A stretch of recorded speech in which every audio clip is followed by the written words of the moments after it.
So what's happening here is a meal. Jesus has set the table. He's prepared the meal. He's provided provision.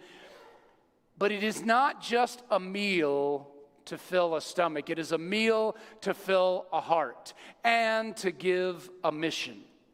Here are the disciples wrestling with this reality of the resurrection. They've returned to fishing. They catch nothing. Jesus intervenes. He fills their nets.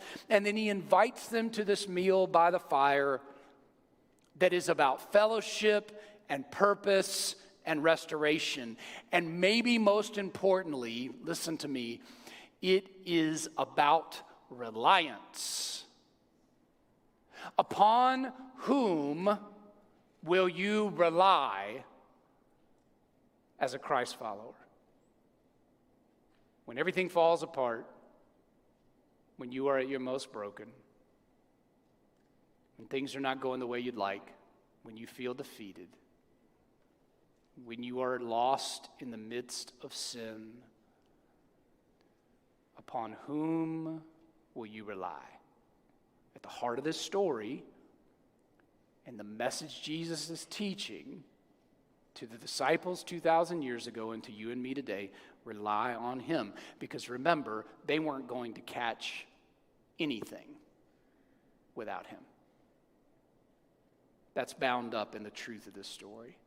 And so it is for you and I as Christians. As we cast the seed, we don't make it grow. We trust the Lord. We're seed casters, seed planters. He is the vine, we are the branches. Jesus reminded us throughout his life and ministry how unbelievably critical it was that we would not lose sight of that. And yet, you and I get up, we roll out of bed morning after morning, far too many mornings, if we're being honest about ourselves, and say, I got this. I'm ready to take on the day. I had a pretty good night's sleep. I ate my Wheaties. I'm off. I'm ready to go. Right? Where we oftentimes fail to consider daily, Lord, what is it you want me to do? Lord, how is it you want to use me? Lord, I don't have it all together, and I know I need more of you. In short, I've got to learn to abide, and that's Jesus' direction in John 15:5. Here's what he says. I am the vine. You are the branches. If you remain in me or abide in me, and I in you, you will bear much fruit. Apart from me, you can do what? Nothing. Right? Jesus is reminding us of this truth, and he has reminded the disciples, and he has shown them here in yet another example of how critical it is for us to do what is, quite frankly, one of the most simple things we're called to do, yet one that we get wrong every single day if we're being honest about ourselves. Abiding. Trusting more in the way of Christ than ourselves.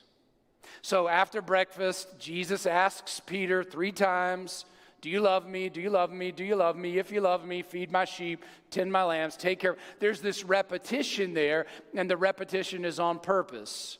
There was 3 denials. There's 3 opportunities for him to reaffirm. What we know, and even science teaches us cognitively, is that the repetition of a thing helps us to remember it. I don't know if in the distance, while Peter is in the midst of this, there's a rooster crowing and he could hear it, as he had an opportunity now to profess his love and devotion to Christ all over again, where before it was in the midst of his failure. I don't know. Either way, what I do know is that at this point, Jesus has come along and said, Peter, I'm not done with you. As a matter of fact, I'm so not done with you. I'm going to restore you to solid ground. I'm going to put you back on solid ground, and you're going to do the work I've called you to do. And so that truth is for every believer in this room. Jesus is the one, and I want to be sure you hear me saying this, that can take you from wherever you are, whatever you've done, whatever you've been, put you on solid ground, and then give to you what he gave to Peter, which is a ministry, a mission, a purpose. He is very much not done with you, no matter where you are, where you've been, what you've done.